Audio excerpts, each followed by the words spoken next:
आप सभी का स्वागत है कला महोत्सव पे। जी हाँ, तो हमारे स्कूल में आज होने वाला है कला महोत्सव, जिसमें ये सारे बच्चे बच्चियाँ पार्टिसिपेट करेगी और अपने क्षेत्रीय गायन, क्षेत्रीय डांस और क्षेत्रीय कला को प्रदर्शित करने वाली। और इसमें मैं भी कहाँ पीछे रहने वाली थी। बच्चे एक बहुत अच्छी पेंटिंग बना के लाए थे, जिसे मुझे कुछ सुधार करना था, जो बहुत ही सोशल मैसेज पे बेस्ड पेंटिंग थी। मैंने सोचा कि थोड़ा सुधार कर दूँ और एक बहुत ही अच्छा समाज में एक मैसेज जाएगा। और हम सभी जानते हैं कि हमारे देश ही नहीं अपितु पूरे वर्ल्ड लेवल पे ग्रीन हाउस गैस का स्तर कितना तेज़ी से बढ़ रहा है। कुछ समय पहले UNEP के एक रिपोर्ट में पाया गया था कि पेरिस समझौते के तहत मौजूदा प्रतिज्ञाओं के चलते दुनिया भर में इस सदी के तापमान में 2.5 से 2.9 डिग्री सेल्सियस वृद्धि कर दिया है, जो 1.5 डिग्री सेल्सियस की सीमा से कहीं अधिक है। इसके लिए एक लक्ष्य भी निर्धारित की गई है कि 2030 तक 42% और 2035 तक 57% तक कम करने का लक्ष्य रखा गया है, और ये बहुत ज़रूरी है। और ये हम सभी जानते हैं कि अगर तापमान बढ़ेगा तो ग्लेशियर पिघलेगी तो समुद्र जल का स्तर बढ़ेगा और इससे बहुत सारे आपदाएं विपदाएं आएंगी। तो इसके लिए एक अवेयरनेस बच्चों के बीच होना बहुत ज़रूरी है, और मैं इसी पे वर्क कर रही थी। मैं लिख के चिपका रही थी कि ये जो फिगर है वो क्या कहने की कोशिश कर रहा है, ताकि जो बच्चे जो खुद से बना के लाए वो अच्छे से एक्सप्लेन कर सके और बच्चे तक ये मैसेज पहुंच सके कि इस फिगर में जो ड्रॉ की गई चीज़ें हैं वो क्या कहने की कोशिश की जा रही है। यहाँ पे मैं और प्रियंका मैम दोनों फाइनली टाइटल एक सोच के दे रहे हैं, ताकि वो ज़्यादा सुटेबल हो और अच्छा हो। तो हमारे स्कूल में हो रही है कला उत्सव, जिसके लिए ये सारी लड़कियां आज बहुत सज धज के रेडी है, और ये हमारी मैम है और ये मेन संचालक है इस चीज़ की। नहीं, आप भी हैं, आपको बहुत और ये सारी लड़कियां बहुत एक्साइटेड है, और फाइनल जब होगा मैं आपको दिखाऊंगी कैसे क्या हो रहा है। ये एग्जाम में सरकार की तरफ से कराने का निर्णय लिया गया है। इसमें उद्देश्य है सरकार का कि अभी हम लोग क्या करते हैं कि मोबाइल में समय दे रहे हैं।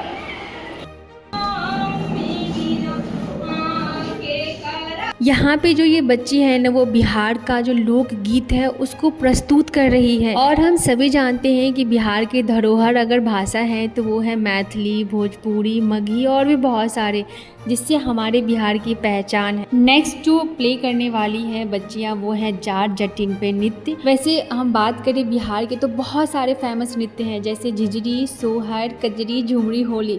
लेकिन ये जाट जटिन का जो बच्चियाँ प्ले कर रही है ना, इसके बारे में अगर बोलो तो ये उत्तर बिहार का सबसे लोकप्रिय नृत्य है, विशेषकर मिथिला और कोसी क्षेत्र में। ये ना महिलाओं का नृत्य है जो मानसून के दौरान चांदनी रात में किया जाता है, जहाँ पे बहुत सारी महिलाएं आंगन में इकट्ठा होती है ढोल ताशे के साथ, और आधी रात से लेकर सूर्योदय तक करती है। और इस नृत्य में आप एक और चीज़ देख पा रहे होंगे, थोड़ी नोक झोंक, थोड़ी लड़ाई झगड़े। जी हाँ, ये इस नृत्य का यही तो सार है कि इस नृत्य के जरिए आप पति पत्नी के बीच का जो मधुर संबंध होता है, प्यार, थोड़ी नोक झोंक, थोड़ा रूठना मनाना, कुछ शिकायतें आदि को भी इस प्ले के जरिए हमने दर्शाने की कोशिश की है। इसके बाद जो अगला कार्यक्रम बच्चे प्रस्तुत करने वाले हैं वो है सूर्योपासना का एक अनुपम लोक पर्व छठ।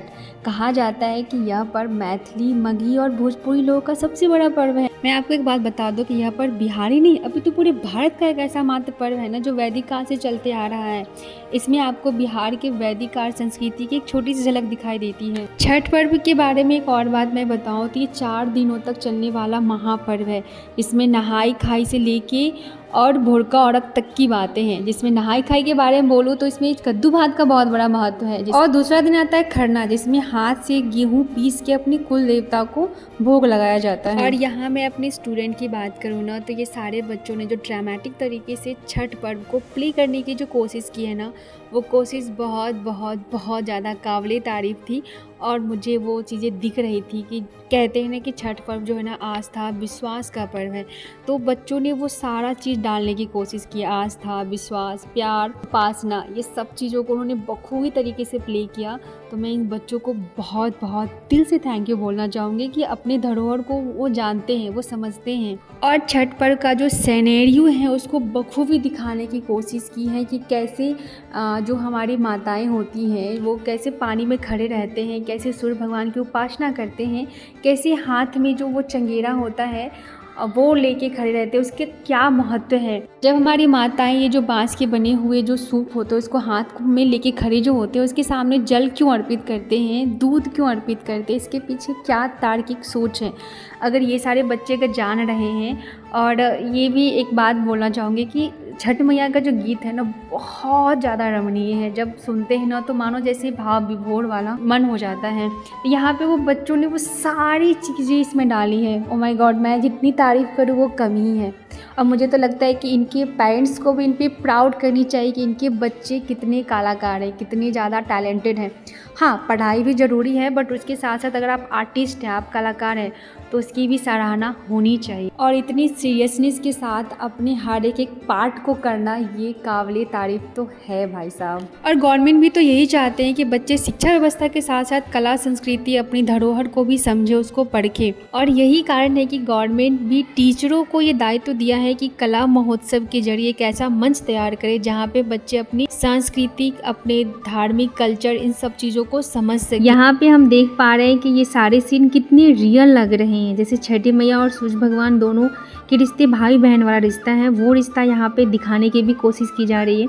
और फेस्टिवल तो होते ही हैं, रिश्ते में प्यार, अपनापन, विश्वास और साथ ही साथ एकता में अनेकता का प्रतीक होता है। अगला जो कार्यक्रम होने वाला है वो एक कॉमेडी की तर्ज पे बेस्ड है। यहाँ पे बच्चियाँ कुछ प्ले करेगी और लोगों को हंसाएगी। तो आइए आप भी देखिए और हम भी बैठ के देखते हैं और आनंद लेते हैं। ग्राम स्तर पर जो सब्जी उत्पादन होता है, वही सब्जी बेचने का एक नाटक है जो हमारी बच्ची लोग प्रयास की है। उसके साथ साथ लोग देखेंगे और हौसला अफजाई करेंगे हमारी बच्ची का। चलो क्लैप करें सब लोग।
अगला जो प्रस्तुतिकरण करने जा रहा है वो है ये बच्चा, जो ये दिखाने की कोशिश कर रहा है कि अगर हम पर्यावरण का ख्याल रखते हैं तो फिर पर्यावरण हमारा कैसे ख्याल रखता है, और जब हम पर्यावरण का ख्याल नहीं रखते हैं तो उसका दुष्प्रभाव हमारे जीवन पे, हमारे आसपास, इवन पूरे वर्ल्ड लेवल पे क्या होता है। तो मैं यही बोलना चाहूँगी कि हमें पेड़ पौधे का जितना हो सके उसका संरक्षण करना चाहिए, पानी का संरक्षण करना चाहिए, बिजली का संरक्षण करना चाहिए, जितना यूज हो उतना ही करना चाहिए, उसे वेस्ट नहीं करना चाहिए। यही सोशल मैसेज है। अगला जो कार्यक्रम है वो है कीर्तन भजन। और हम सभी जानते हैं कि भजन और कीर्तन है वो पूरे बिहार ही नहीं, इंडिया ही नहीं, पूरे वर्ल्ड लेवल पे फेमस है। राधा कृष्ण की स्तुति करना, या आप अपने इष्ट देव का गायन करते हैं भजन के जरिए, जिसमें महिला और पुरुष दोनों ही बराबर रूप से पार्टिसिपेट करती हैं। तो यहाँ पे बहुत ही सुंदर तरीके से बच्चे और साथ में हमारे स्कूल के केशव अंकल थे, वो भी साथ दे रहे हैं हारमोनियम पे। तो आइए और इस रमणीय दृश्य का आनंद लेते हैं।